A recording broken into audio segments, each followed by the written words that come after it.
Hoje nós ficamos de fazer o capítulo 4 do Evangelho segundo o Espiritismo, que fala que ninguém pode ver o reino de Deus se não nascer de novo. Nós temos os itens de 1 a 17, ressurreição e reencarnação. De 18 a 23, a reencarnação fortalece os laços da família, ao passo que a unicidade da existência se rompe. Item 24, limites da encarnação. E itens 25 e 26, necessidades da encarnação. Primeiramente, a gente tem que saber o que é ressurreição, o que é reencarnação. A ressurreição é a ideia de uma nova vida depois da morte. Então, nós podemos notar que essa doutrina da ressurreição, ela também é espiritualista, porque alguma coisa sobrevive à morte. Mas aí tem que ver a forma pela qual essa doutrina da ressurreição vê como a gente vai voltar. Obviamente que em razão vamos dizer assim, da falta de conhecimento há 2000 anos, né? Os judeus falavam sobre a ressurreição, a forma com que eles entendiam que era a ressurreição, é uma forma assim, vamos dizer, um pouco equivocada, mas demonstra, vamos dizer assim, a crença na existência da alma. Naquele tempo, só os saduceus que não acreditavam em nada. Os saduceus achavam que desencarnando ou morrendo, acabava. Agora as outras religiões, os outros credos, e a gente vê isso desde as épocas antigas, a gente vê desde a antiguidade as religiões do Egito, da Índia, da Grécia, que falam sobre a sobrevivência da alma. Pitágoras, por exemplo, ele veio com a teoria da metempsicose. O que é essa teoria da metempsicose? Isso aí diz que o espírito humano, ele transmigra de um corpo humano, quando ele erra, para um corpo de animal. Numa próxima, se ele acerta, ele volta para um corpo humano. Obviamente, a doutrina espírita nos explica que é impossível um espírito, nós, habitarmos num corpo de animal. Não tem isso. Então, desde Pitágoras, bem antes, tem essa ideia, né, dessa sobrevivência. E na época dos judeus, lá há 2000 anos, na época de Jesus, falava sobre a ressurreição. No Velho Testamento, nós dizemos o Pentateuco mosaico, que são as obras de Moisés, 1500 anos aproximadamente antes de Cristo, ele não falava abertamente em ressurreição, mas ele falava da sobrevivência. Vamos ver aqui, nós temos aqui no livro do Oséias, capítulo 13, versículos 14, do Jó, capítulo 14, versículos 13 e 15, Isaías, capítulo 26, versículo 29, e Daniel, capítulo 12, versículos 12 e 13, que diz: da mão do Senhor eu renascerei, da morte os recuperarei. Do quê? E continua, e vai falando, e no Apocalipse fala, e no Coríntios fala, que já é do Novo Testamento. Coríntios é do Paulo, no Atos dos Apóstolos. Então, vem nos trazendo essa ideia da ressurreição. Mas o que nos explica Joana de Ângeles a respeito desse termo ressurreição? Ela nos fala que, no seu sentido integral, a ressurreição se apresenta na mensagem neotestamentária sob dois aspectos: a daqueles que retornam em corpo espiritual e confirmam a sobrevivência da vida, e a outra em que o espírito se reveste de matéria a fim de dar prosseguimento aos processos da conquista de patamares mais elevados do sentimento íntimo. A primeira se apresenta como a ressurreição dos mortos, enquanto a segunda se apresenta como a ressurreição da carne, mediante retorno em corpo físico estruturalmente constituído pelo espírito que o veste. No entendimento, por exemplo, quando a gente desencarna, a gente termina a nossa trajetória na nossa vida física aqui, nesse orbe, nessa vida. Mas será que nós não ressuscitaríamos para o lado de lá?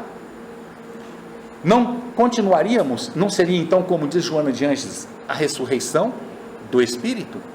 Ora, morremos, ressuscitamos. Mas aquela palavra ressurreição, se formos ver na sua acepção mesmo, não tem como. Porque a ressurreição é a nossa volta no mesmo corpo físico que anteriormente nós usávamos, o que é impossível. Por quê? a partir do momento que nós somos enterrados, que o nosso corpo se dissolve, que a nossa carcaça se dissolve, ela vai formar outros corpos. Então, daquela matéria, daquele corpo físico, outros corpos se formarão. Talvez de uma existência anterior, porque eu sou bem mais velho que a Jorama, ela possa ter no corpo dela até algum resquício das moléculas do meu corpo anterior que ficou lá. E como é que eu vou tirar dela? Um pedaço, vou tirar de algum dos senhores um pedaço, para fazer eu me montar de novo. Então, essa teoria, embora equivocada, trouxe uma ideia da sobrevivência e da continuidade da alma e do espírito. Ou seja, eles, através dos seus pensamentos, os antigos, eles não derrogaram essa lei da sobrevivência, mas não entendiam qual é a forma. Hoje, através do estudo das religiões, das várias religiões, do estudo da própria humanidade, da religiosidade da humanidade, no caso a CNBB fez uma pesquisa aqui no Brasil, que de 7,9% subiu para 8,9% daquelas pessoas que são consideradas ateias, que não acreditam em Deus. No universo de 200 milhões de habitantes, 9% vai dar 18 milhões que são ateus. Certo. O restante, mais de 172 milhões de habitantes, 18 milhões, não bilhões, 172 milhões de habitantes, ou 182, são religiosos. Têm a religiosidade dentro de si, acreditam em alguma coisa. A maioria esmagadora dessas pessoas que acreditam, nós acreditamos em alguma coisa no depois, é espiritualista. Porque de uma forma ou de outra nós acreditamos. Só o materialista e o verdadeiro ateu que não acredita em Deus e que é materialista, que não acredita na sobrevivência. Ele é um materialista. O que é a sobrevivência? A sobrevivência da alma para ele não existe. Acabou. Morreu, termina tudo.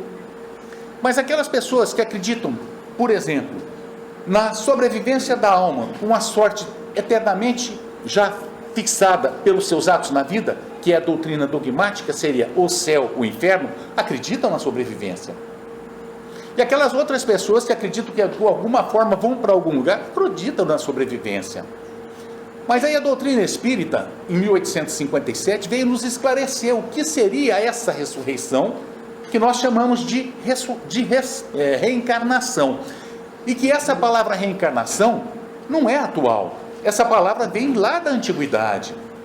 A doutrina espírita não criou a reencarnação. Ela simplesmente pegou, estudou, Kardec, através do ensino dos espíritos, porque a nossa doutrina é dos espíritos e não de Allan Kardec, chegou à conclusão que realmente existe a reencarnação. Então, ficou como um dos princípios da doutrina espírita. Nós temos basicamente 5. Primeiro, a existência de Deus. Deus existe? Podemos acreditar que Deus existe ou não existe? Aí usa-se daquele axioma: através das obras é que se conhece o seu autor, ou seu artífice. Quais são as obras de Deus? Todas aquelas que o homem não faz. Podemos orar na natureza. O que o homem faz na natureza? Ele pode modificar geneticamente, mas não cria. Ora, se o homem não cria, quem é que criou? O acaso? E esse acaso criaria o maior de todas, ou a maior de todas as criações de Deus, que é o ser humano, que é o espírito. Ora, se o espírito humano é inteligente, nós temos o dom da inteligência, não é inteligência intelectual, é a nossa inteligência, nós, seres vivos. Se nós temos seres vivos que temos a consciência de nós mesmos, humanos, se nós somos inteligentes, nós somos um efeito. E essa causa não é inteligente? Ora, que nos diz a primeira pergunta do livro dos Espíritos: o que é Deus? O que é Deus? Inteligência suprema, a causa primária de todas as coisas. Kardec não perguntou quem é Deus, porque quem é Deus humanizaria Deus, e não é isso. Nós somos a imagem de Deus, e não Deus a nossa imagem. Então nós fazíamos de Deus um Deus antropomórfico à nossa imagem, e criávamos os quadros com aqueles velhinhos tomando conta da humanidade. Não, é o contrário. Deus é luz. Então diz Jesus, nós somos luzes, espíritos. Então Deus é a inteligência suprema que nos criou. Então Deus existe. Primeiro princípio da doutrina espírita. Segundo princípio, a existência dos espíritos. Mas como nós podemos saber da existência dos espíritos? A existência dos espíritos se tem notícias de todo e todo sempre. O que Moisés fez no Velho Testamento? Proibiu que se comunicassem com os mortos. Ora, se proíbe alguma coisa, é porque alguma coisa está acontecendo. E se ele proibiu de se conversar com os mortos, é porque os mortos estavam conversando, ou então os espíritos estavam se manifestando. Então os espíritos existem. E para confirmar isso, Kardec, através da ciência espírita, porque a doutrina espírita é uma filosofia, uma ciência com efeitos morais. Esse efeito moral, hoje nós falamos religião. Através da ciência espírita, dos experimentos, das experiências e da consulta desse mundo, que os próprios espíritos diziam que existia e como eram, ele foi entrevistando e chegou a essa conclusão, porque os espíritos mostraram a Kardec da existência desse mundo. E que esses seres que povoam do lado de lá, incorpóreos grosso modo, porque eles têm um corpo perispíritico, eles se chamam espíritos. E nós, hoje, estamos encarnados, nós somos espíritos, só que encarnados nós temos uma alma. Então se diz de um espírito encarnado que tem a alma, segundo princípio. Terceiro princípio, a comunicabilidade. Por que Moisés proibiu de se falar com os mortos? Porque existia comunicabilidade com os mortos. E a doutrina espírita veio nos mostrar que é a realidade. Mas não a doutrina espírita, ela só arrumou, ela organizou. O que os antigos guerreiros faziam? Sócrates. O que Sócrates fazia 600 anos antes de Jesus? Ele ia em Delfos, num santuário, no santuário de Apolo, e ele conversava com as pitonisas que lhes passavam informações de um outro mundo. É a comunicabilidade entre os dois mundos. Mas o Kardec criou, através da ciência espírita, o livro dos médiuns, que nos explica como se dá essa relação, de que forma que nós podemos ou não comunicar com esses espíritos, quais são os escolhos, quais são as dificuldades, quais são os perigos nessa comunicação. E nos explica através da ciência espírita a existência desses espíritos. E aí nós vamos para o quarto princípio, que é a pluralidade das existências, que é a reencarnação, que faz parte desse capítulo da noite. E o quinto, pluralidade dos mundos habitados, são os princípios. Nós não podemos crer, e não temos como crer ou acreditar, que num universo infinito como esse, em que na nossa galáxia, o Via Láctea, tem em torno de 150 bilhões de estrelas, supondo-se que todas essas estrelas sejam sóis, com 8 planetas como o nosso girando as suas voltas, quantos planetas só na nossa galáxia, só na Via Láctea? Será que só a Terra tem vida? Pluralidade dos mundos habitados. O que disse Jesus? Na casa do meu Pai tem várias moradas.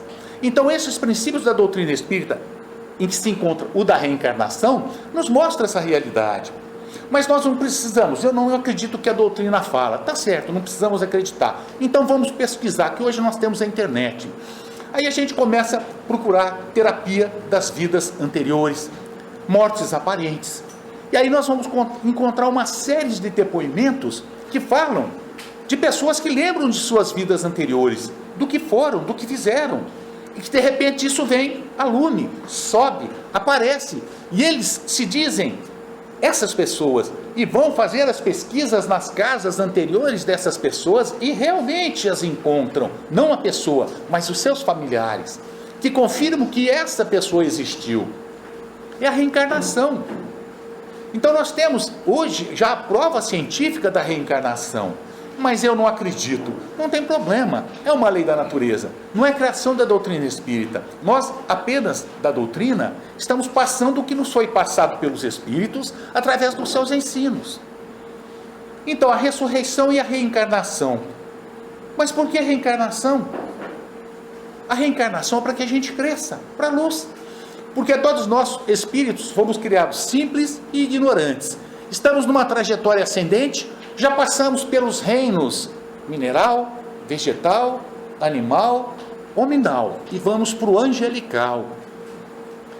Nessa trajetória nós vamos crescendo para a luz, maior que a Deus, que é o deutropismo.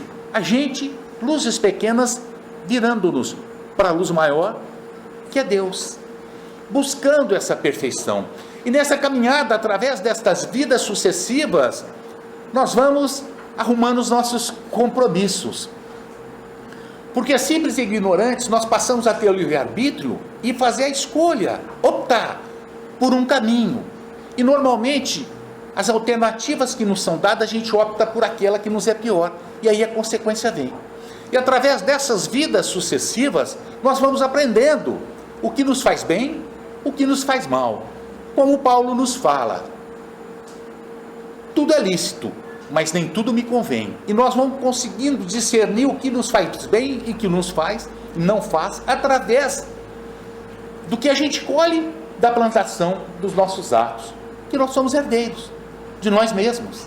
Não é uma vingança de Deus, não é uma justiça cruel, não, nós somos os nossos próprios herdeiros. Mas aí a gente fala reencarnação, vidas sucessivas, uma vida depois outra, mas é a minha família.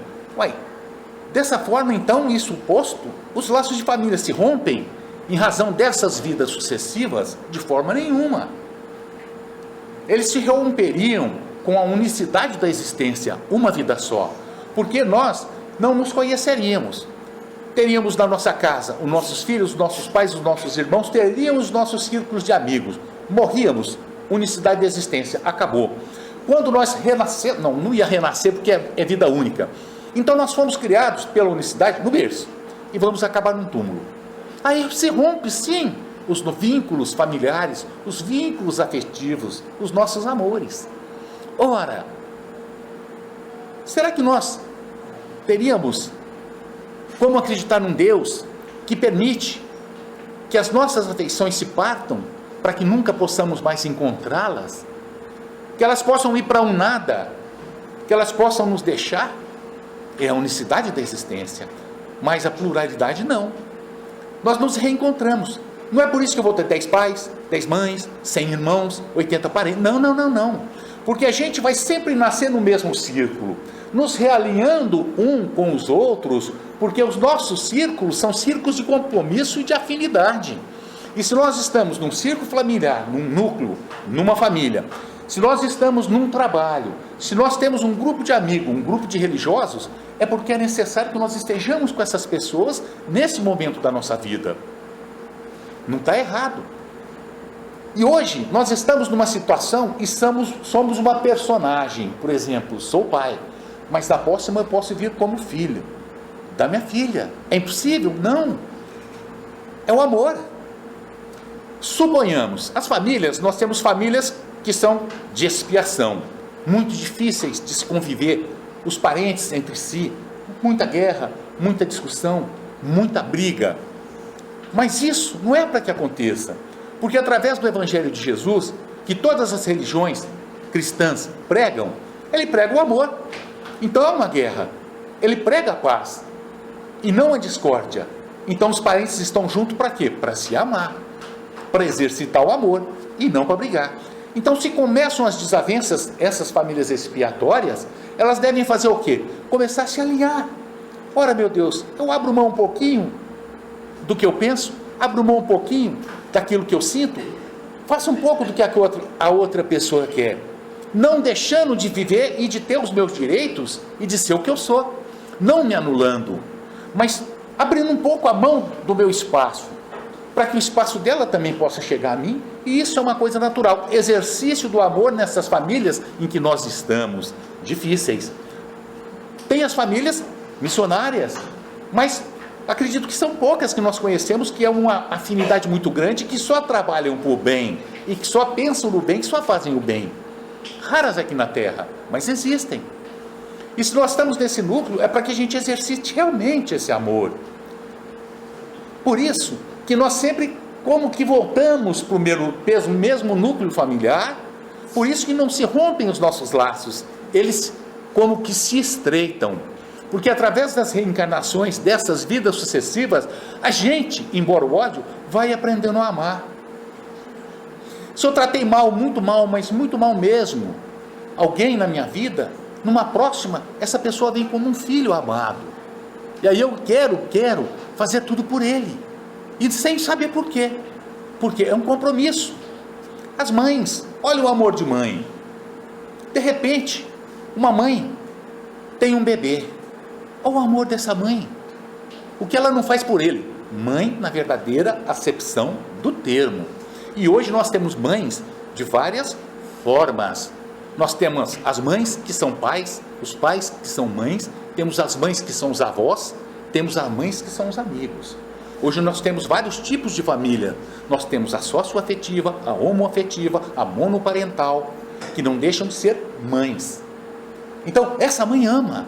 Por quê? Porque o amor de mãe é o amor mais próximo do amor de Deus. Então, aquela pessoa talvez que esteja lá, ela pode ter feito muito mal para ela e hoje ela quer compensar. Por isso a família, esse núcleo familiar, que é para a união, para a vivência, para o exercício do amor. Então não se rompem os nossos laços, a reencarnação, eles se fincam, se afirmam. Mas, e essas reencarnações? Elas não têm limites? Então a gente vai reencarnar eternamente? Não. Quando nós estivermos perfeitos, como Jesus, desnecessária a reencarnação. Porque a reencarnação é para que a gente possa se realinhar com a nossa própria consciência e nos realinhar com aquelas pessoas com as quais nós nos encontramos. E em razão disso, como nós dissemos agora há pouco, dos compromissos assumidos no decorrer das nossas vidas anteriores, nós hoje estamos com a necessidade de reencarnar para nos realinharmos, primeiramente com nós mesmos, depois com o nosso próximo. Então, tantas vezes serão necessárias para que a gente volte, só Deus é que sabe. Mas são necessárias, porque a gente vai voltar indefinidamente até a perfeição. Esse que é o limite da encarnação, porque nos é necessário e é uma lei de Deus. Não é uma coisa cruel, de forma nenhuma, porque a necessidade de nós estarmos aqui, esse limite, ele vai terminar.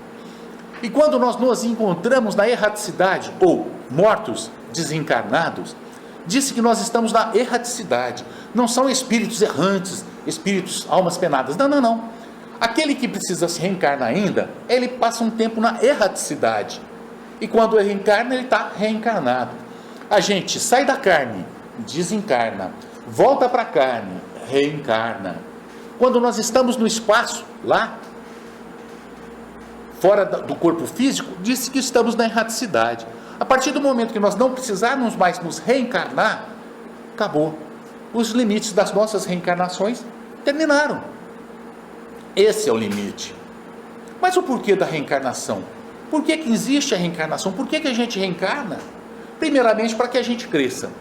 Primeiramente para que a gente desenvolva as nossas potências. Porque todos nós somos potências vivas. Todos nós temos o DNA de Deus, nosso Pai. E se Deus é nosso Pai, nós temos no nosso DNA Deus, então nós temos potências divinas. Hoje, as potências que nós desenvolvemos são negativas. Os sentimentos que nós nos vestimos são só sentimentos. Porque nós não somos os sentimentos. Naquele momento, sim, nós estamos com aquele sentimento, mas nós não somos o sentimento. Hoje nós temos o ódio. Nós não somos o ódio, nós somos amor, pois somos filhos de Deus. Só que ainda nós não aprendemos a nos utilizar dessa potência divina, que é o amor. Então nós nos utilizamos da potência negativa, que é um gigante da alma, que nos empurra para trás. Mas Deus nos fala, não, vamos caminhar para frente. Então nós começamos a desenvolver, através das reencarnações, essas potências. Por isso a necessidade da reencarnação. Porque como simples e ignorantes nós somos criados, nós não temos conhecimento das coisas. E as coisas nós aprendemos só através das vivências. Como é que nós temos experiência? Muitos jovens, infelizmente, vão aos lugares buscar um emprego, quando chega no lugar falam, olha, mas você tem experiência? Não tenho. Mas como ele vai ter experiência se ninguém lhe dá emprego? Não dá o primeiro emprego. Por isso, alguns projetos, do primeiro emprego, para que a pessoa tenha experiência. Por quê? Porque é através da experiência que ela vai ter conhecimento para exercitar ou exercer aquele cargo, aquela função naquela empresa ou num órgão público. Porque nós fazemos um concurso público para testar os nossos conhecimentos. E esses conhecimentos são adquiridos através do quê? Do estudo. Nós estudamos para fazer um concurso, passamos nesses concursos. Se for um especialista, um médico, por exemplo, ele primeiramente teve que fazer o quê? Cursar um curso de medicina. 6 anos só para clinicar. Se ele quer ser um cirurgião plástico, são 12 anos. Olha o tempo que ele se preparou para poder ser um cirurgião plástico. Presta um concurso, passa nesse concurso. Ora, ele passou por acaso? Não. E o conhecimento que ele adquiriu? Por que ele passou? Porque ele tem um conhecimento. Por que ele estudou? E ele sabe por quê? Porque ele passou por aquilo lá. Ele fez residência. Ele teve as experiências, vivências dentro do hospital, dentro de uma clínica, numa enfermaria. Tornou-se experiente. E ele foi passando de grau em grau. Mas ele não começou na medicina, de forma nenhuma. Ele começou no maternal. Então é uma coisa progressiva. É o caso das reencarnações. Hoje nós somos espíritos ainda, no meu caso, que estou no maternal, então eu tenho que passar pelo fundamental, do 1º, 2º, 3º ao 9º ano. Depois eu tenho que passar pelo ensino médio, 1º, 2º e 3º. Depois eu tenho, se eu quiser crescer na vida e se eu tiver a oportunidade, fazer uma faculdade, no mínimo 5 anos, administração 4 anos. Mas se eu quiser ser médico, eu tenho cirurgião plástico mais 12 anos. Então eu comecei nas lides do estudo com 6 anos de idade. Vou me formar com quase 35, como cirurgião plástico. Olha o tempo de estudo. Foi um salto, de repente eu saí lá do fundamental e fui. Não, é a reencarnação. Nós fomos criados simples e ignorantes. Nós também não damos saltos. Então nós estamos passando por aquelas fases, como diz, eu estou no maternal. Então para eu chegar ao pós-doutorado não é nem doutorado, tem muito chão. Então eu não quero chegar agora. Eu fiz direito, eu tenho conhecimento do direito. Aí eu quero ser médico e vou. Não tem como, porque eu não conheço. Da mesma forma, então nós começamos. Vamos de classe em classe, de ano em ano, nos aperfeiçoando, tendo conhecimento e experiências da vida. Como é que a gente sabe que uma chapa é quente? Porque nós pusemos a mão. Nossa mãe às vezes não fala, não põe a mão que vai queimar. A gente não sabe, não ouve, não obedece. Põe a mão, queimou. Uma experiência. A vida é assim. Numa reencarnação, a gente exercita a paciência dessa reencarnação todinha. Todos os dias a gente se levanta e faz o propósito. Hoje eu vou ficar com paciência, ter paciência e não vou ficar irado. Na hora do almoço a gente já está impaciente e irado. Mas o exercício, a persistência. Amanhã nasce de novo. Então cada vida nós temos uma coisa para trabalhar. E como Deus é perfeito e quer que nós tenhamos um conhecimento geral, nós nas nossas vidas vamos passar por todas as condições. Hoje eu exerço o direito, mas amanhã, se eu precisar, eu vou ser um enfermeiro. Mas se eu precisar me aperfeiçoar nas lides da humildade, eu vou ser um operário da limpeza urbana. Por que não? Mas a minha inteligência, eu perco tudo de forma nenhuma. Ela fica guardadinha numa coisa que os psicólogos, os psiquiatras dizem inconsciente. E que nós sabemos que o espírito tem as memórias anteriores, todas guardadas, o esquecimento do passado. Então, se eu precisar exercitar naquela vida as lides de um operário da limpeza, eu vou ser um operário da limpeza, porque eu tenho que conhecer tudo. E talvez eu não tenha valorizado essas pessoas que trabalham na limpeza urbana da rua. Talvez eles passam por nós como invisíveis. A gente sabe o nome de uma pessoa que limpa a porta da nossa casa? Não, nem sei quem é. Já paramos um dia para olhar no rosto deles e ver quem são essas pessoas? Jamais. Principalmente quando nós os humilhamos. Aí eu desencarno, eu me arrependo de tudo que eu fiz, das humilhações que eu fiz para aquela pessoa. Aí eu falo para os mentores, olha, nós temos projetos de reencarnação para esses mentores. Meu amigo, eu precisava exercitar a humildade. Será que eu posso nascer como lixeiro? Aí eles, que são os instrutores nossos, eles dizem, olha, ainda você não tem essa capacidade para suportar uma profissão desse tipo. Volta de uma outra forma, faz uma outra coisa, quando você, aí você volta. E é assim a nossa vida. Nós dizemos que nós temos as escolhas. Essas escolhas são relativas. É dentro de um viés. Porque quando nos faz mal, eles não permitem que nós reencarnemos e passamos por determinados problemas para sofrermos aquilo que nós não suportamos. Porque Deus é justo. E Deus só coloca fardo pesados em ombros pesados. Fardos pequenos em ombros frágeis. É a necessidade da reencarnação. E assim nós vamos crescendo para a luz, porque nós somos luzes. Vamos desenvolvendo essas potências divinas através dessas vidas sucessivas. Quem de nós, em sã consciência, que esteja no meio de sua vida, com 40 anos de idade, diz: eu já sei tudo. Nós não sabemos. Eu já tenho a paciência ilimitada. Nós não temos. Eu já perdoo incondicionalmente. Nós não perdoamos. Porque nós temos um modelo, é difícil, mas não impossível, no qual nós temos que chegar. O nosso guia e modelo, quem é? Jesus. E nós vamos ser como Jesus, através desse exercício. Então hoje eu luto contra uma das más tendências que eu tenho, falta de paciência. Amanhã eu luto com outra, e outra, e outra, os meus vícios vão aparecendo, e quanto mais eu luto, quanto mais eu cresço para a luz, mais problemas me surgem, mas porque eu estou forte para superar aquelas dificuldades. E hoje na nossa reencarnação nós recebemos aquilo que nós temos condições de carregar. Alarico foi um guerreiro. Ele matava as pessoas, judiava, trucidava. Ele foi 2 vezes rei. No ano aproximado de 400 e um pouco antes dos 300. Desencarnou, depois foi de novo. Parece que foi primeiro e quarto. Ou seja, na terceira reencarnação era ele mesmo, na terceira geração.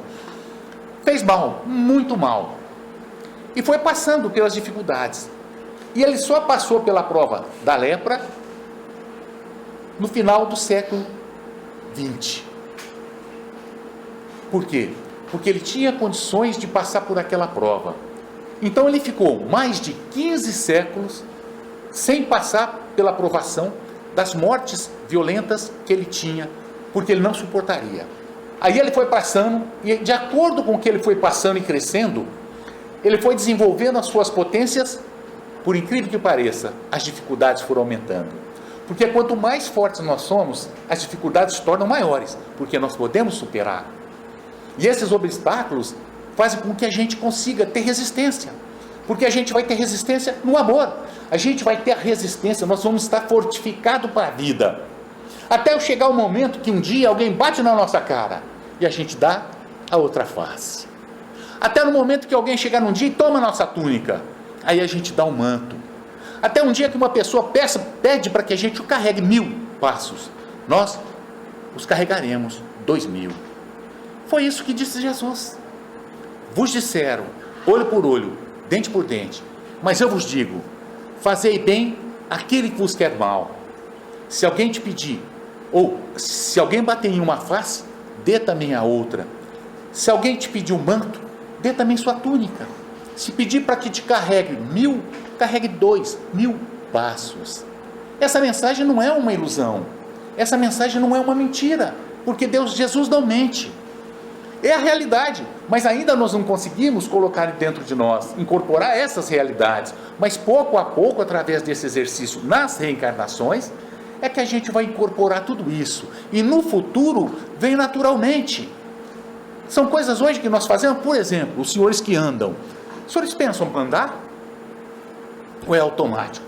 Os senhores pensam, olha, eu vou ter que pôr o pé no chão, agora eu vou ter que pensar, vou ter que levantar, vou ter que passar um passo depois do outro, ou é automático? Natural, automático, o senhor se levanta e sai andando. Eu ando de cadeira. Automático, eu pego a minha cadeira e saio andando sem pensar que eu estou andando de cadeira. Por quê? É um hábito. Eu fui me habituando, eu fui me treinando, eu fui acostumando com isso. Da mesma forma, o exercício do bem. No começo é difícil. Olha a criança, um bebezinho para começar a andar. Quanto tempo demora? Às vezes 9 meses, 1 ano. E ele começa batendo, caindo, batendo nos móveis. Mas depois se torna automático, automático, automático. E é o exercício das grandes potências que nós temos dentro de nós. No começo é difícil, mas depois vai se tornar uma coisa natural. Mas tem que ter a nossa ferramenta, a nossa potência maior, que se chama fé. e vontade. Porque se nós não quisermos, nada fará com que nós nos modifiquemos. Que dizia Jesus quando curava algumas pessoas? Primeiramente, você quer que eu te cure? Você quer que eu te cure? Sim. Mas você crê que eu possa te curar? Sim. Então você está curado. A tua fé te curou. Vai e não erres mais. Por que não erres mais? Porque se errasse, tudo ia voltar de novo. Mentalização, foco. Melhorou fisicamente, mas não melhorou as suas atitudes e nem psiquicamente, vai ficar doente de novo. A gente vem no centro espírita, a gente sai feliz, sai leve, como se estivesse voando. Puxa vida, tomei um passe, foi uma bênção. Tomei aguinha fluidificada, foi uma bênção. Chega em casa tranquilo, mas daí a pouco começa aqueles pensamentos negativos, vai voltar tudo. Porque a doutrina nos mostra como fazer, como trabalhar e como mexer essa alavanca que se chama fé, para que a gente possa persistir e vencer nessa reencarnação alguns passos, para que a gente não possa colher os frutos amargos da nossa semeadura, porque hoje nós estamos colhendo o que nós semeamos no passado, senão Deus seria injusto. Amanhã nós vamos colher o que estamos semeando no hoje. O nosso futuro vai depender do que fizermos hoje. Então, se quisermos ser felizes, que plantemos a felicidade. Se quisermos frutos doces, que plantemos árvores doces pelos nossos caminhos. É da lei. É a reencarnação. Por isso a necessidade da encarnação. Inclusive porque, além de nós nos desenvolvermos e crescermos para a luz, nós ajudamos com que o nosso orbe, o nosso mundo, a nossa terra também se desenvolva através das descobertas, das invenções, das modificações. Nós podemos ver a intelectualidade do ser humano hoje. Tudo nós criamos. Nós estamos do outro lado do mundo instantaneamente. Nós precisamos de um médico. Hoje se faz uma cirurgia de se colocar um cimento dentro de uma vértebra que está quebradinha. Olha só. As nossas anestesias, os nossos instrumentos, os nossos celulares, as nossas televisões, a internet, a medicina, a informática, os sistemas bancários que hoje estão lendo impressões digitais, e se corta o dedo de uma pessoa, um ladrão, para que passe a digital, ele não lê, porque tem que ter sangue circulando. Olha a perfeição. Nós descobrimos os microscópios e as bactérias e os vírus. Nós descobrimos os planetas, nós conseguimos sair do nosso sistema solar, nós conseguimos na intelectualidade coisas inatingíveis antigamente e, vamos dizer assim, impossíveis de se acreditar que aconteceriam, mas nós não conseguimos ainda descobrir aquilo que está bem mais perto da gente, que é a gente mesmo. Por isso esse exercício, por isso as reencarnações, mostrando para nós que nós podemos sim vencer, que nós podemos sim crescer, que nós podemos sim parar de sofrer. A partir do momento que nós acreditarmos que nós somos luzes, filhos de Deus, e que todos temos a potência de Deus dentro de nós, para que a gente cresça para essa luz, basta que nós movimentemos esse instrumento, que é a nossa fé, a nossa vontade e a coragem de viver e de persistir para poder ser feliz. Por isso, a lição do Evangelho da noite, da ressurreição e da reencarnação. E esse último item, que é da necessidade da encarnação. Essa é a explanação do Evangelho da noite. Que Deus abençoe a todos de ambos os lados da vida. Muito obrigado.